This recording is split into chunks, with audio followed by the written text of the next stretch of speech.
Homily 8, Saint John Chrysostom, Homilies on the Gospel of St. Matthew, translated by the Reverend Sir George Prevost, M.A. Homily 8, Matthew 2, 11 through 15. And when they were come into the house, they saw the young child with Mary his mother. How then saith Luke that he was lying in the manger? Because at the birth indeed she presently laid him there, for as was not unlikely, in that large assemblage for the taxing, they could find no house, which Luke also signifies by saying, because there was no room, she laid him there. But afterwards she took him up and held him on her knees. For no sooner was she arrived at Bethlehem than she brought her pangs to an end, that thou mayest thence also learn the whole dispensation, and that these things were not done at random or by chance, but that they all were in course of accomplishment, according to some divine foreknowledge and prophetic order. But what was it that induced them to worship? For neither was the Virgin conspicuous, nor the house distinguished, nor was any other of the things which they saw apt to amaze or attract them. Yet they not only worship, but also open their treasures, and offer gifts, and gifts not as to a man, but as to God. For the frankincense and the myrrh were a symbol of this. What then was their inducement? That which wrought upon them to set out from home, and to come so long a journey. And this was both the star and the illumination wrought of God in their mind, guiding them by little and little to the more perfect knowledge. For surely, had it not been so, all that was in sight being ordinary, they would not have shown so great honour. Therefore none of the outward circumstances was great in that instance, but it was a manger, and a shed, and a mother in poor estate. To set before thine eyes, naked and bare, those wise men's love of wisdom, and to prove to thee that not as mere man they approached him, but as God and benefactor. Wherefore neither were they offended by aught of what they saw outwardly, but even worshipped and brought gifts. Gifts not only free from Judaical grossness, and that they sacrificed not sheep and calves, but also coming nigh to the self-devotion of the Church, for it was knowledge and obedience and love that they offered unto him. And being warned of God in a dream that they should not return unto Herod, they departed into their own country another way. See from this also their faith, how they were not offended, but are docile and considerate. Neither are they troubled, nor reason with themselves, saying, And yet, if this child be great, and hath any might, what need of flight, and of clandestine retreat? And wherefore can it be, that when we have come openly and with boldness, and have stood against so great a people, and against a king's madness, the angel sends us out of the city as runaways and fugitives? But none of these things did they either say or think, for this most especially belongs to faith, not to seek an account of what is enjoined, but merely to obey the commandments laid upon us. And when they were departed, behold, an angel appeareth to Joseph in a dream, saying, Arise, and take the young child and his mother, and flee into Egypt. There is something here worth inquiring into, both touching the Magi and touching the child. For if even they were not troubled, but received all with faith, it is worthy of examination on our part, why they and the young child are not preserved, continuing there, but they as fugitives go into Persia, he with his mother into Egypt. But what? Should he have fallen into the hands of Herod, and having fallen, not have been cut off? Nay, he would not have been thought to have taken flesh upon him. The greatness of the economy would not have been believed. For if, while these things are taking place, and many circumstances are being ordered mysteriously after the manner of men, Some have dared to say that his assumption of our flesh is a fable. In what degree of impiety would they not have been wrecked, had he done all in a manner becoming his Godhead, and according to his own power? As to the wise men, he sends them off quickly, at once both commissioning them as teachers to the land of the Persians, and at the same time intercepting the madness of the king, that he might learn that he was attempting things impossible, and might quench his wrath, and desist from this his vain labor. For not alone openly to subdue his enemies, but also to deceive them with ease, is worthy of his power. Thus, for example, he deceived the Egyptians also in the case of the Jews, and having power to transfer their wealth openly into the hands of the Hebrews, he bids them do this secretly and with craft, and this surely, not less than the other miracles, made him an object of terror to his enemies. At least, they of Ascalon and all the rest, when they had taken the ark, and being smitten, did after that devise their countrymen not to fight, nor to set themselves against him, with the other miracles brought this also forward, saying, Wherefore harden ye your hearts, as Egypt and Pharaoh hardened? When he had mocked them, did he not after that send forth his people, and they departed? Now this they said, as accounting this fresh, one not inferior to those other signs that had been done openly, towards the demonstration of his power and of his greatness, and the like ensued on this occasion too, a thing sufficient to astonish the tyrant. For consider what it was natural for Herod to feel, and how his very breath would be stopped, deceived as he was by the wise men, and thus laughed to scorn. For what, if he did not become better? It is not his fault, who marvellously ordered all this, but it is the excess of Herod's madness, not yielding even to those things which had virtue to have persuaded him, and deterred him from his wickedness, but going on still further, to receive a yet sharper punishment for folly so great. But wherefore, it may be said, is the young child sent into Egypt? In the first place, the evangelist himself hath mentioned the cause, saying, that it might be fulfilled, Out of Egypt have I called my son. And at the same time beginnings of fair hopes were thenceforth proclaimed before to the world. That is, since Babylon and Egypt, most in the whole earth, were burnt up with the flame of ungodliness, he, signifying from the first that he means to correct and amend both, and inducing men hereby to expect his bounties in regard of the whole world likewise, sent to the one the wise men, the other he himself visited with his mother. And besides what I have said, there is another lesson also, which we are hereby taught, tending not slightly to true self-command in us. Of what kind then is it?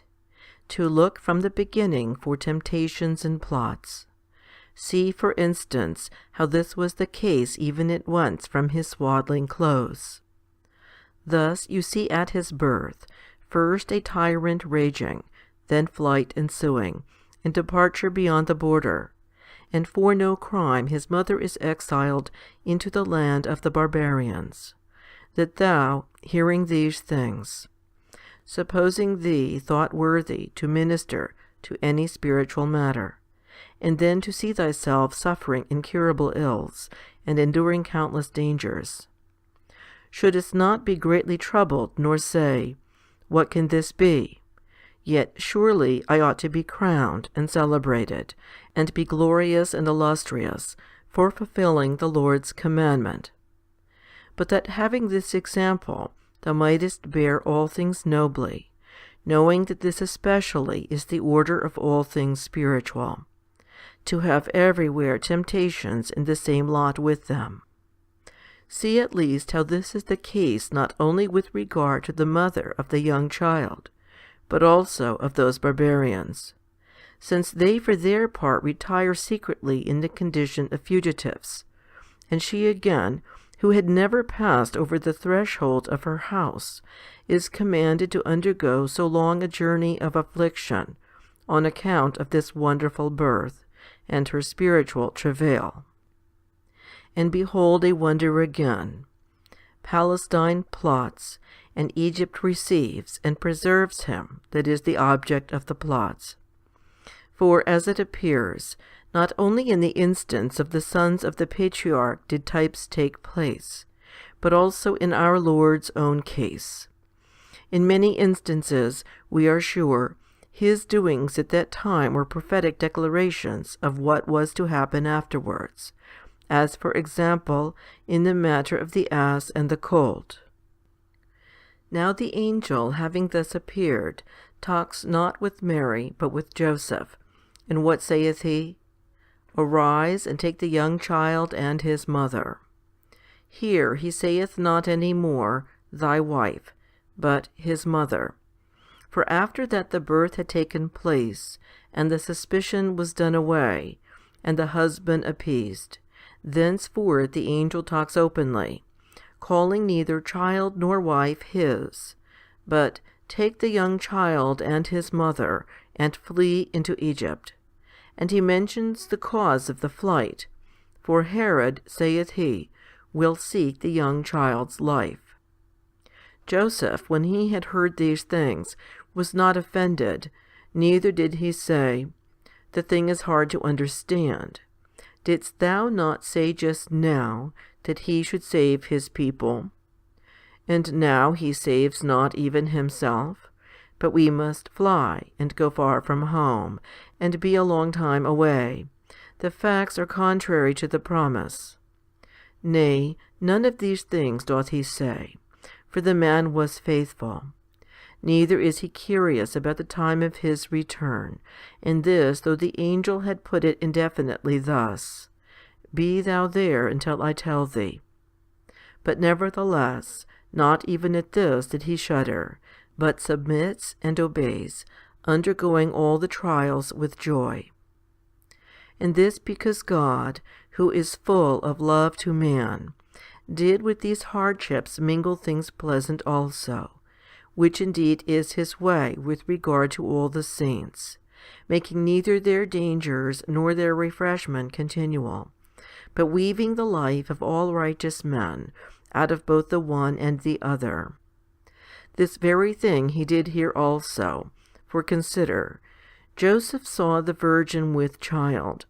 This cast him into agitation and the utmost trouble, for he was suspecting the damsel of adultery. But straightway the angel was at hand to do away his suspicion, and remove his fears, and seeing the young child born, he reaped the greatest joy. Again, this joy no trifling danger succeeds, the city being troubled, and the king in his madness seeking after him that was born. But this trouble was again succeeded by another joy, the star, and the adoration of the wise men. Again, after this pleasure, fear and danger. For Herod, saith he, is seeking the young child's life, and he must needs fly and withdraw himself as any mortal might, the working of miracles not being seasonable as yet. For if from his earliest infancy he had shown forth wonders, he would not have been accounted a man. Because of this, let me add, neither is a temple framed at once, but a regular conception takes place, and a time of 9 months, and pangs, and a delivery, and giving suck, and silence for so long a space, and he awaits the age proper to manhood, that by all means acceptance might be won for the mystery of his economy. But wherefore then, one may say, were even these signs wrought at the beginning? For his mother's sake, for the sake of Joseph and Simeon, who was presently to depart, for the sake of the shepherds and of the wise men, for the sake of the Jews, since they, had they been willing to mind diligently what was taking place, would from this event also have reaped no small advantage in regard of what was to come. But if the prophets do not mention what relates to the wise men, be not troubled, for they neither foretold all things, nor were they silent touching all. For as without any warning to see those things coming to pass would naturally occasion much astonishment and trouble, so also to have been informed of all would dispose the hearer to sleep, and would have left nothing for the evangelist to add. And if the Jews should raise a question touching the prophecy, and say that the words, "Out of Egypt have I called my son," were uttered concerning themselves, we would tell them, "This is a law of prophecy, that in many cases much that is spoken of one set of persons is fulfilled in another. Of which kind is that which is said touching Simeon and Levi, I will divide them, saith he, in Jacob, and scatter them in Israel. And yet not in themselves did this come to pass, but in their descendants. And Noah's saying again about Canaan came to pass in the Gibeonites, Canaan's descendants. And that concerning Jacob one may see to have so come to pass, for those blessings which say, Be Lord over thy brother, and let thy father's sons worship thee, had no accomplishment in himself. How could they, he being in fear and trembling, and worshipping his brother over and over again? But in his offspring they had. The very same may be said in this case also, for which may be called the truer son of God, he that worships a calf, and is joined to Baal-peor, and sacrifices his sons to devils? Or he that is a son by nature, and honours him that begat him? So that, except this man had come, the prophecy would not have received its due fulfilment. It is worth observing, too, that the evangelist intimates the same by the phrase, that it might be fulfilled, implying that it would not have been fulfilled unless he had come. And this makes the Virgin also in no common degree glorious and distinguished, that the very thing which was the whole people's special endowment in the way of praise, she also might thenceforth have for her own. I mean, that whereas they were proud of their coming up from Egypt, and used to boast of it, which indeed the prophet also was hinting at, when he said, Have I not brought up the strangers from Cappadocia, and the Assyrians from the pit? He makes this preeminence belong to the Virgin likewise. Rather, however, both the people and the patriarch, going down thither, and coming up thence, were together completing the type of this his return. Thus, as they went down to avoid death by famine, so he death by conspiracy. But whereas they on their arrival were for the time delivered from the famine, this man, when he had gone down, sanctified the whole land by setting his foot thereon. At least it is observable how, in the midst of his humiliations, the tokens of his Godhead are disclosed. Thus, first of all, the angel saying, Flee into Egypt, did not promise to journey with them, either in their descent or return, intimating that they have a great fellow traveller, the child that had been born, such an one as actually changed all things immediately on his appearing, and wrought so that his enemies should minister in many ways to this economy. Thus Magi and barbarians, leaving the superstition of their fathers, are come to worship. Thus Augustus ministers to the birth at Bethlehem by the decree for the taxing. Egypt receives and preserves him, driven from his home, and plotted against, and obtains a sort of first impulse towards her union unto him, so that when in after time she should hear him preached by the apostles, she might have this at least to glory of, as having received him first. And yet this privilege did belong unto Palestine alone, but the second proved more fervent than the first. And now, shouldest thou come unto the desert of Egypt, thou wilt see this desert become better than any paradise, and 10,000 choirs of angels in human forms, and nations of martyrs, and companies of virgins, and all the devil's tyranny put down, while Christ's kingdom shines forth in its brightness. And the mother of poets, and wise men, and magicians, were but inventions of sottish old women. But the real philosophy, and worthy of heaven, is this, which was declared unto them by the fishermen. And for this very cause, together with their so great exactness in doctrine, they exhibit also by their life that extreme seriousness. For when they have stripped themselves of all that they have, and are crucified to the whole world, they urge their course on again yet farther, using the labour of their body for the nourishment of them that be in need. For neither, because they fast and watch, do they think it meet to be idle by day, but their nights they spend in the holy hymns and in vigils, and their days in prayers, and at the same time in labouring with their own hands, imitating the zeal of the apostle. For if he, when the whole world was looking unto him for the sake of nourishing them that were in need, both occupied a workshop, and practised a craft, and being thus employed did not so much as sleep by night, how much more, say they, is it meet that we, who have taken up our abode in the wilderness, and have nothing to do with the turmoils in the cities, should use the leisure of our quiet for spiritual labours?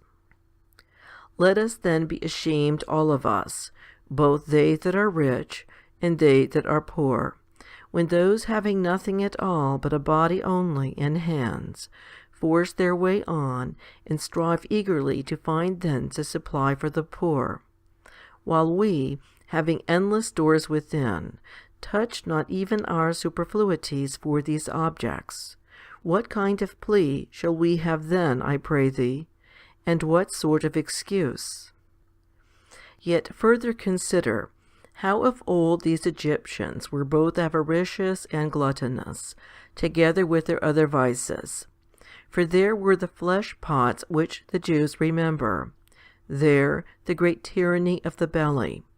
Nevertheless, having a willing mind, they changed, and having caught fire from Christ, they set off at once on their voyage towards heaven. And though more ardent than the rest of mankind, and more headstrong, both in anger and in bodily pleasures, they imitate the incorporeal powers in meekness, and in the rest of that freedom from passions which pertains unto self-denial. Now if any man hath been in the country, he knows what I say.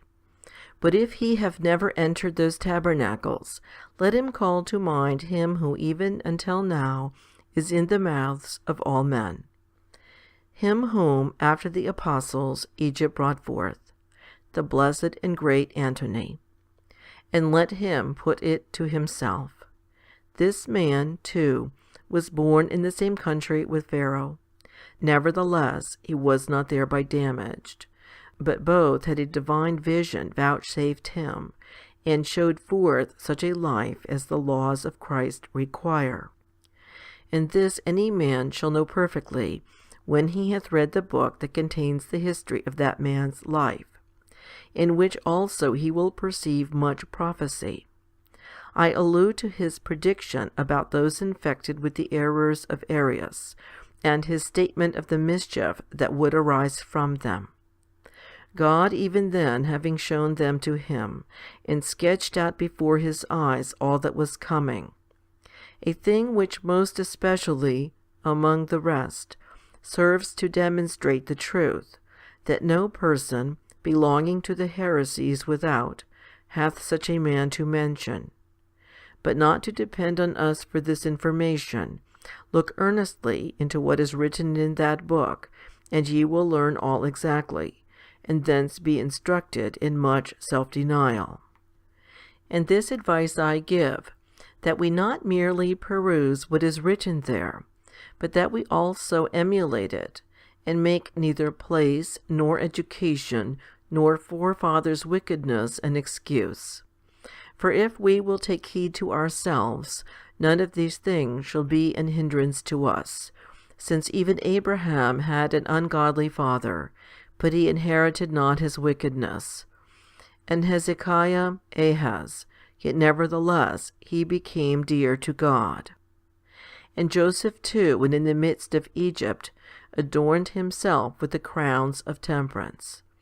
And the 3 children no less in the midst of Babylon, and of the palace, when a table like those at Sybaris was set before them, showed the highest self-denial. And Moses also in Egypt, and Paul in the whole world. But nothing was to any one of these an hindrance in the race of virtue.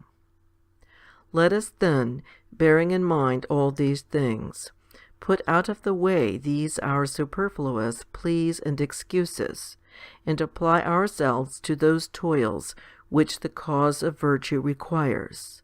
For thus shall we both attract to ourselves more favour from God, and persuade Him to assist us in our struggles, and we shall obtain the eternal blessings, unto which God grant that we may all attain, by the grace and love towards man of our Lord Jesus Christ, to whom be glory and victory for ever and ever. Amen. End of Homily 8.